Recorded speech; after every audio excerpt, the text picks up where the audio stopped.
Irmãos, minha palavra inicial é de saudação a você que participa deste culto pela internet. Participa e não apenas assiste, não é?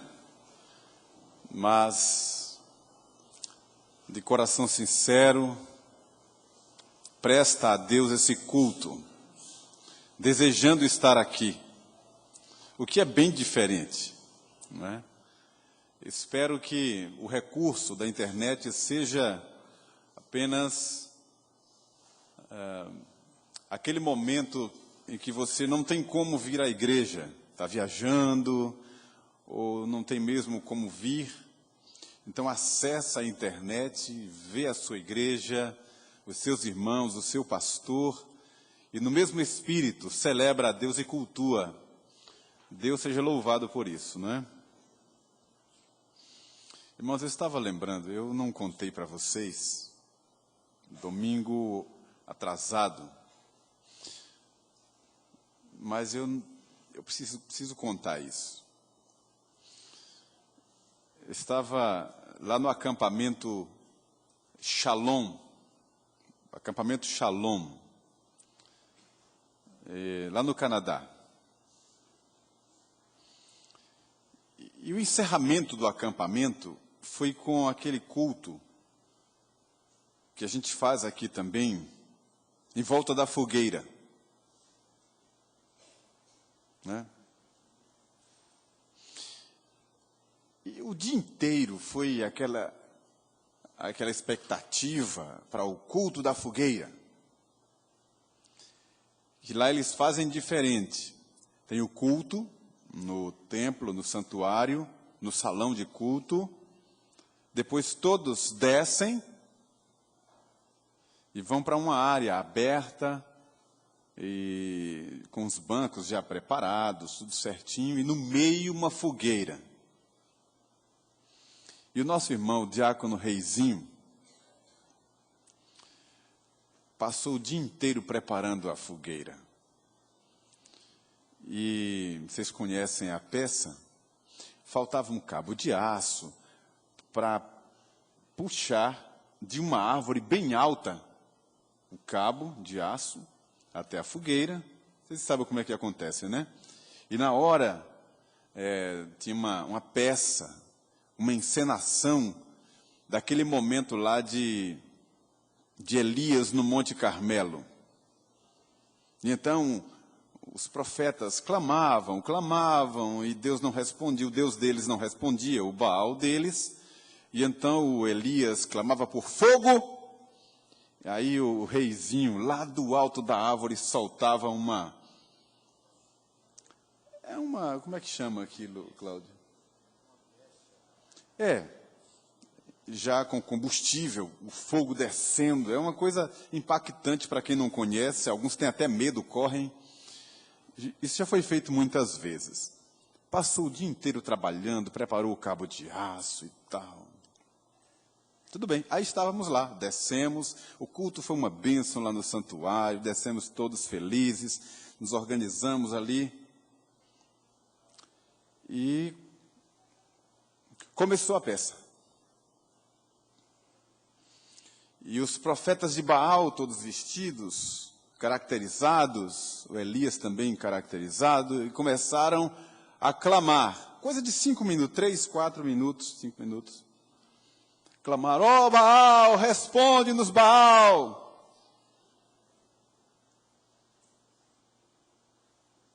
Mas, menino, na hora que eles começaram a clamar por Baal, veio uma chuva forte, só onde a gente estava. Todo mundo correu para tudo que é lado, e um daqueles profetas de Baal, que eram irmãos nossos, disse: água não, Baal. Eles queriam fogo. Sério, estou falando, água não, Baal. E veio. E todo mundo correu para o salão, e parou a chuva. Não choveu o dia inteiro. E nem depois daqueles 5 minutos. Foi só ali, naquela hora, naquele lugar. Eu acho, aqui só para nós, ninguém mais está sabendo disso. Foi Deus dando risada da gente, foi Deus brincando, ali foi uma gozação. A gente já estava tão abençoado com o culto, eu disse, deixa eu brincar também com eles. Deus tem senso de humor. E aquilo eu fiquei só com pena de Reizinho, que ficou todo molhado em cima da árvore, e não deu em nada o fogo que ele desceu, ninguém estava mais lá para ver mais nada. Digo, eu tenho que contar isso para a igreja, para vocês se lembrarem de Reizinho e dessa experiência que a gente teve. E é de verdade, não choveu o dia inteiro e nem depois. Foi só ali naquela hora, naquele momento, e depois também passou e não teve mais água nenhuma. Mas, irmãos, que coisa preciosa é a palavra de Deus. Abra sua Bíblia.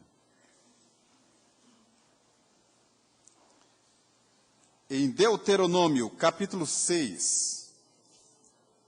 E acompanhem, assentado como vocês estão, o que eu vou ler a partir do verso 4. Deuteronômio, capítulo 6, a partir do verso 4.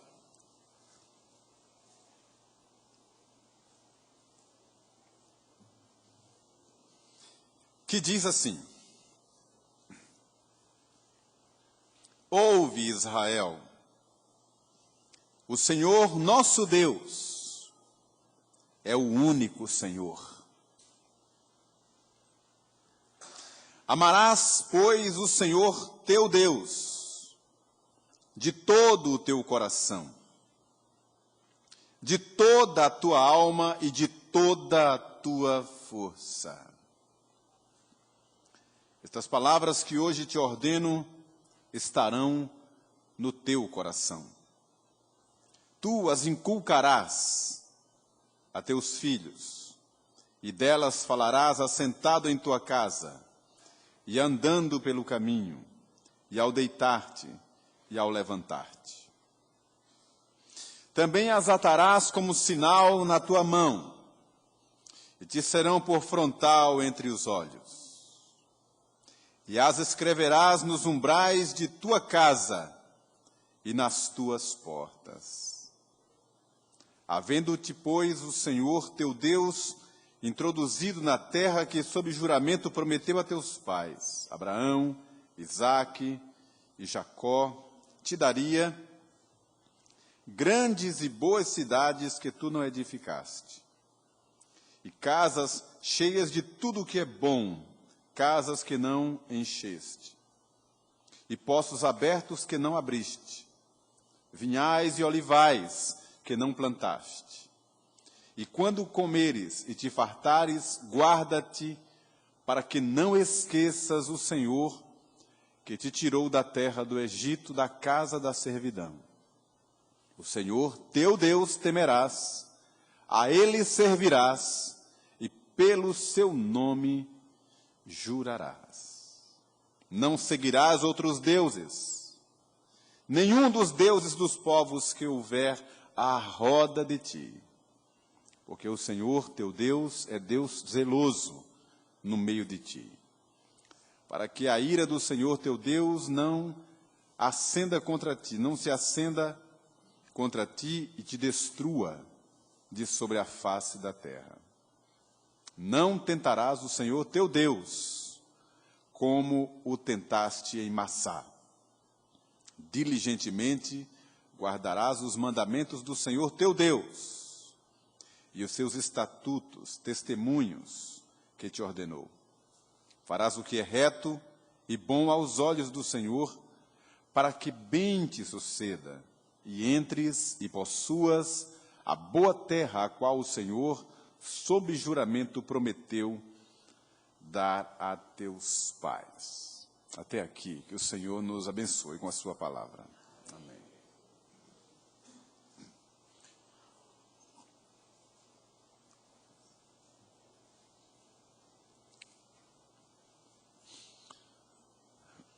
Bom, irmãos, eu quero partilhar com vocês sobre que está no verso 5, e que é tomado pelos apóstolos para fazer referência à nossa relação com o Senhor. Como devemos viver com Ele e na presença dEle, como convém aos santos. Nós estamos vivendo um tempo de muitas comodidades, de muitos recursos e ferramentas que nos facilitam a vida. E, pelo que nos consta, nós nos acostumamos a elas. E são muito boas. Algumas delas já nem contamos mais em como viver sem elas. Nem conseguimos mais viver sem elas. Os mais antigos aqui devem se lembrar do tempo das privações. Aqueles que nasceram e cresceram em pequenos interiores, alguns até na roça, sabem muito bem do que eu estou falando, não é? E quando tomamos em nossas mãos esses recursos, essas facilidades, que coisa preciosa que é. Talvez isso seja a razão porque muitas pessoas que vieram de um lar tão simples, privado de tantos recursos, hoje sejam pessoas tão entusiasmadas, fascinadas com a tecnologia, com os recursos espetaculares que são colocados em nossas mãos. Um apertar de um botão que causa tanto impacto. Casas que são providas de tantas máquinas maravilhosas, que diante de um quadro tão assustador de ciência, tecnologia, se tornaram coisas corriqueiras, mas são espetaculares. É porque nos acostumamos com isso. Meu pai estava aqui até semana passada, e a gente eu comentava com ele em casa, sobre, citamos o exemplo de alguém que, digamos, morreu no ano em 1800. Aí, de repente, ressuscita hoje. Eu acho que ele morreria de susto, de novo, diante de coisas tão extraordinárias. Por exemplo, nos acostumamos com o avião, que cruza os céus da nossa cidade de 10 em 10 minutos. O tempo inteiro a gente vê aviões cruzando a cidade. Nos acostumamos com a ideia, mas é algo assustador. Imagine um bisavô nosso, um tataravô, chegando a um aeroporto e vendo aqueles aviões levantando voo, pousando. É assustador. Um aparelho celular. Nos acostumamos com isso, mas é assustador. Não vemos os raios, as ondas. Alguém pode, hoje, falar com o outro, vendo a imagem em tempo real. Alguém que está em outro lugar tão distante. É assustador, porque nos acostumamos. E a Bíblia já profetizava isso, dizendo que multiplicando a ciência, não é? A multiplicação da ciência. E nos acostumamos. Para nós, hoje, 30 segundos pode parecer uma eternidade. Nós nos acostumamos com as facilidades, é tudo tão rápido, tudo tão prático. Você pega uma comida e põe no micro-ondas, e ali em questão de 1 minuto você já esquentou, já colocou sobre a mesa, não dá trabalho, ali você pega o pacote, depois joga no lixo já pronto, nem precisa lavar prato, tantas coisas, o fogão, você não tem que esperar a lenha aquecer, muitas facilidades. Aperta um botão e resolveu.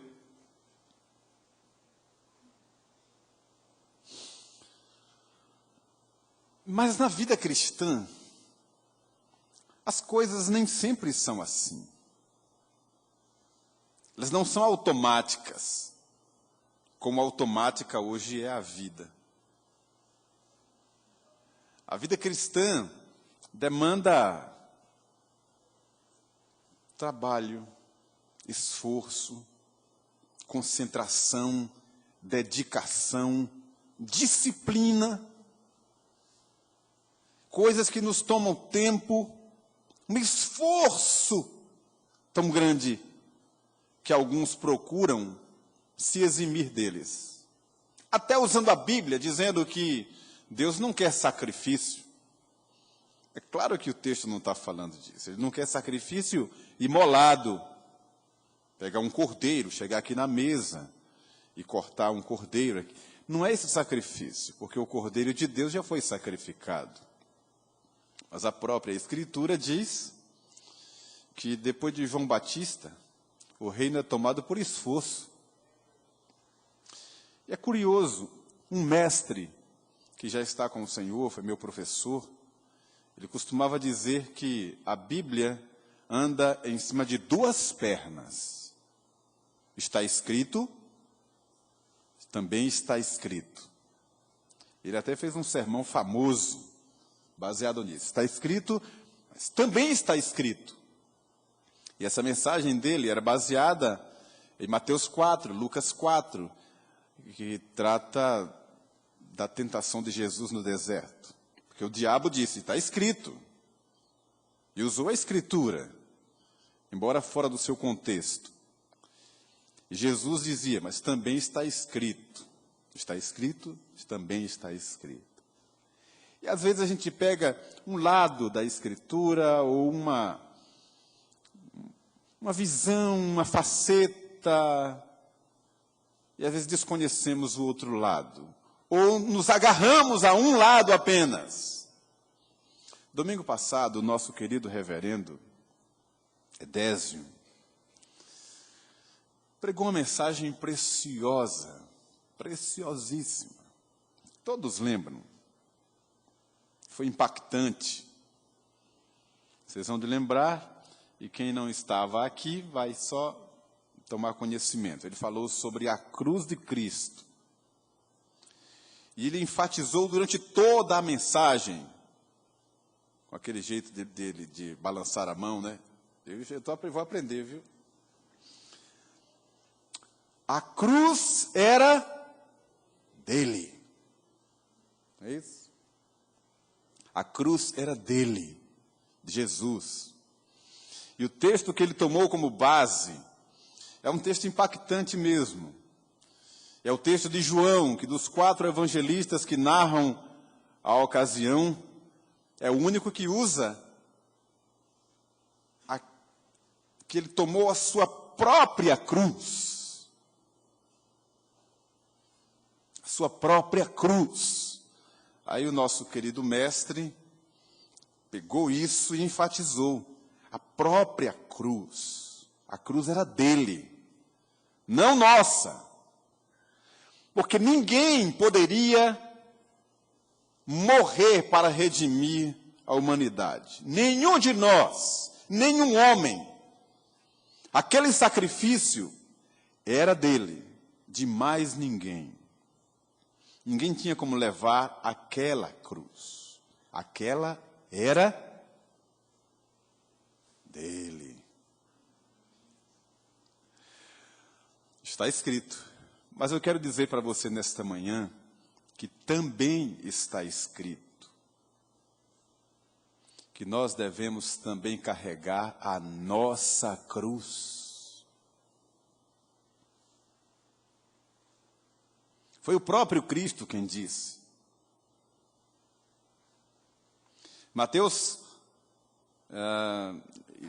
Marcos e Lucas falam sobre isso.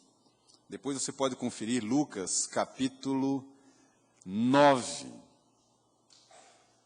Quando Cristo diz: e se alguém quer vir após mim, tome a sua cruz. Dia a dia, todo dia. E me siga. Razão porque o apóstolo Paulo disse aos coríntios, e veja que é a nova aliança. Ele disse, escreveu aos Gálatas, mesmo depois de Cristo ressurreto, do sangue da nova aliança ter sido derramado, lavado, remido dos nossos pecados. O que foi que Paulo disse aos Gálatas? Eu estou agora crucificado com Cristo. Já não mais eu vivo, mas Cristo vive em mim. Existe uma cruz que é nossa. A cruz de Cristo é a cruz da substituição, do sacrifício vicário. A nossa cruz é a cruz da renúncia, da morte do eu, para o mundo, para viver somente para Ele. É a nossa cruz. Está escrito, também está escrito. Sabe o que isso quer dizer? Eu vou voltar já para o texto que eu tomei como base. Você abre o Evangelho e você encontra nas palavras de Jesus, no testemunho dos apóstolos, que aquele que abraça o Evangelho, que acolhe o Evangelho como regra de fé e de prática, não pode viver de qualquer maneira. Não pode mais andar de qualquer maneira. A cruz de Cristo é grandiosa demais. A mensagem da salvação é impactante demais para alguém andar do mesmo jeito, viver da mesma maneira, ter os mesmos comportamentos, assumir a mesma agenda, continuar da mesma forma. Não faz sentido. O evangelista Lucas, depois de falar no capítulo 9 sobre a cruz de Cristo, que é a nossa cruz, que devemos tomar todo dia para segui-lo, aí chega no capítulo 10, o próprio Cristo, que era mestre no uso das palavras, habilidoso no trato com as ilustrações, com as figuras, com as metáforas, como ninguém. Ele toma uma figura para ilustrar o comportamento e a conduta de quem abraça o Evangelho. Capítulo 10, ele diz assim, aliás, eu vou dar vou ler lá. Lucas, capítulo 10. Veja o que é que ele diz.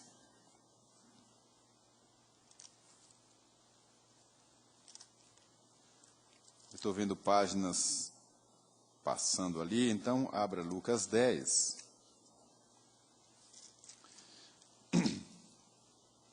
Versos, aliás, capítulo 9 ainda, versos 57 a 62. Jesus põe à prova os que queriam segui-lo. Aí veja o que é que ele mesmo diz.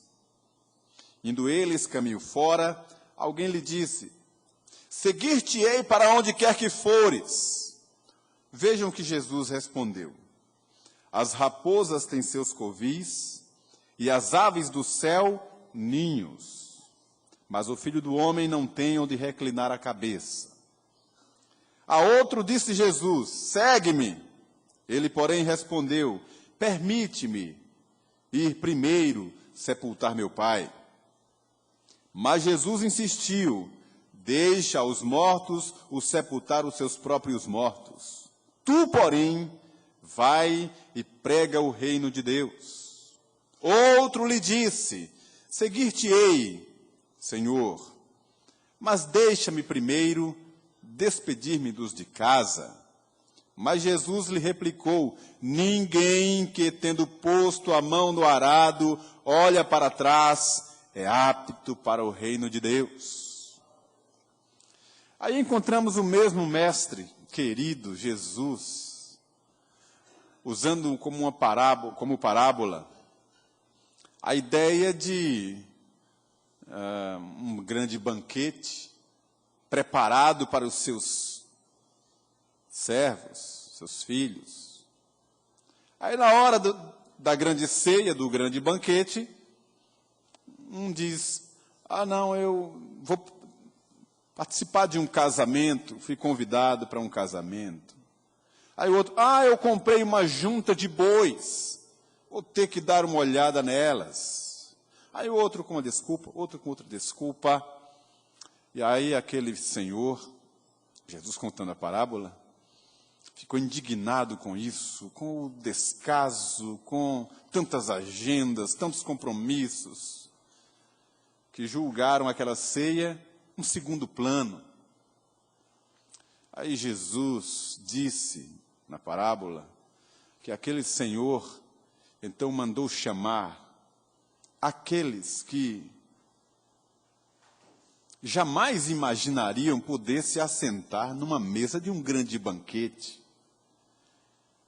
Era areia demais para o caminhãozinho deles. Era uma festa da qual eles jamais sonhariam participar. Então, quando foram convidados, os coxos, aleijados, aqueles que viviam nos antros da terra como indignos, e foram convidados, eles não acreditaram. Venham nos beliscar, não estamos acreditando que somos convidados para uma festa tão nobre. E foram para aquela festa com o coração ardendo, julgando ser o maior presente que eles receberam. Imaginem isso. É o que eu escrevi uma vez num texto, já tem alguns meses, alguns anos. E o título que eu dei do texto foi: Filhos de pais ricos, que ganham brinquedos e têm 10 minutos de alegria. E depois vão amontoando aqueles brinquedos que já não dão mais valor a nada.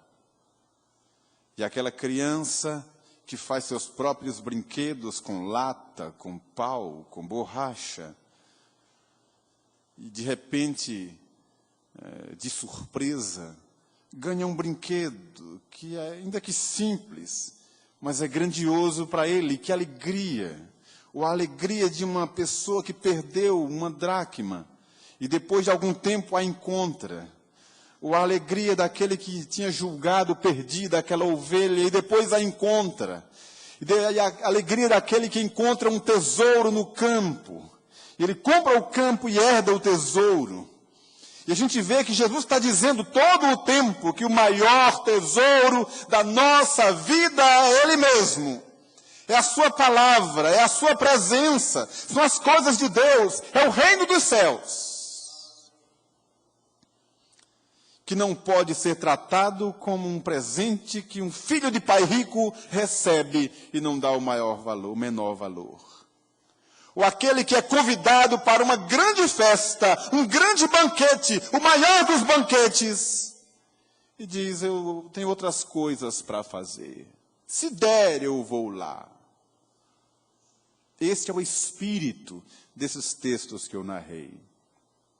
Aí eu volto para o texto que tomei como base, que Deus disse a Moisés, e que os apóstolos tomaram para si. O próprio Cristo usou como fundamento de sua mensagem essa passagem de Deuteronômio, que diz: ouve, Israel, o Senhor teu Deus, o Senhor nosso Deus, é o único Senhor.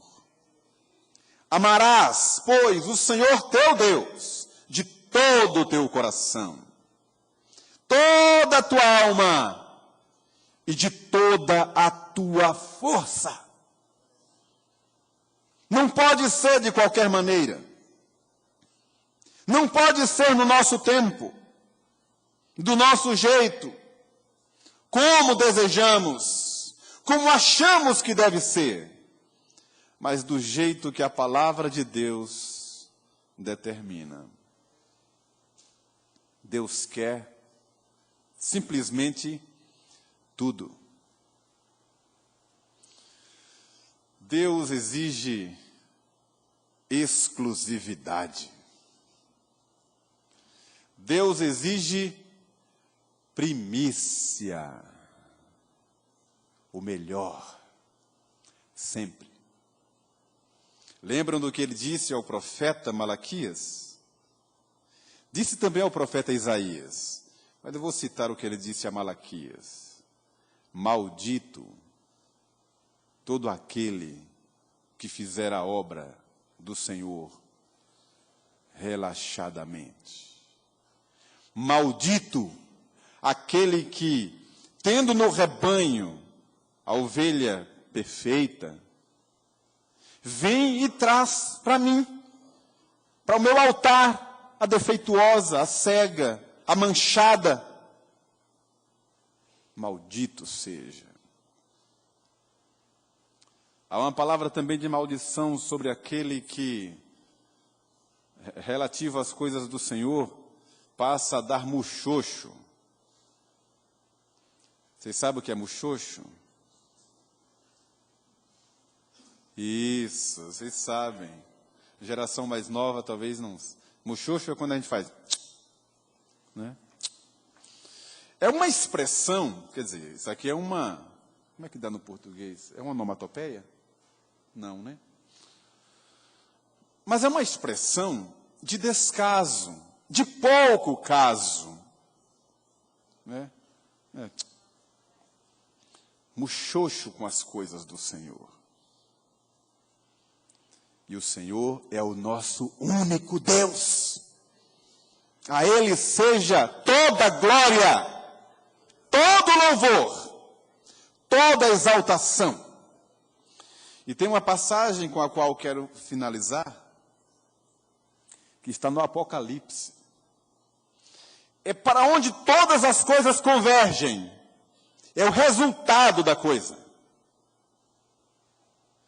E ali está dito que diante do trono, todos se prostram, adoram, se rendem, entregam as suas coroas, e a honra, e a glória, e o domínio pelos séculos dos séculos. Aí tem força também, força ali. É o curioso, depois que quem for estudioso quiser conferir, força ali é força física, é o esforço, é a entrega.